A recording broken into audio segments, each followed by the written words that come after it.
Big boss season 7 ప్రారంభమై అప్పుడే వారం రోజులు అయిపోతుంది. అయితే ఈ వారంలో రెండో వారంలో అడుగుపెట్టేశారు. ఈ రెండో వారంలో బిగ్ బాస్ హౌస్లో పల్లవి ప్రశాంత్ని ఎవరెవరు నామినేషన్ చేస్తున్నారో ముందుకు రమ్మని అడగగా ఒక్కొక్కరు నామినేషన్ చేస్తే వాళ్ళ అభిప్రాయాన్ని రైతు బిడ్డ అనగానే ఫైర్ అయిపోతూ వచ్చారు.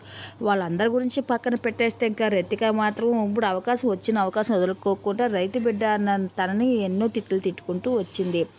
అయితే హౌస్లో వచ్చినప్పటి నుంచి రితిక ఇక తన లవ్ ప్రాణము అన్నీ నువ్వే అంటూ పల్లవి ప్రశాంత్ని బుట్టలో వేసుకొని తిరిగిన రితిక ఇప్పుడు అవకాశం రాగానే నువ్వు బిగ్ బాస్ హౌస్ చుట్టూ కుక్కలా తిరిగి ఇప్పుడు హౌస్లోకి వచ్చి ఏం పీకుతున్నావు అన్నట్టుగా మాట్లాడింది.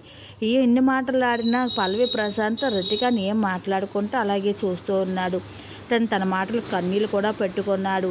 అయితే అవకాశం కోసం ఎదురు చూస్తున్న రితిక ఇదిలా చేయడం ఏమీ పద్ధతి కాదు అంటూ ఇన్ని రోజులు తను వాడుకొని ఇప్పుడు ఇలా మాట్లాడతావా అంటూ అభిమానులందరూ తనపై ఫైర్ అవుతూ వస్తున్నారు.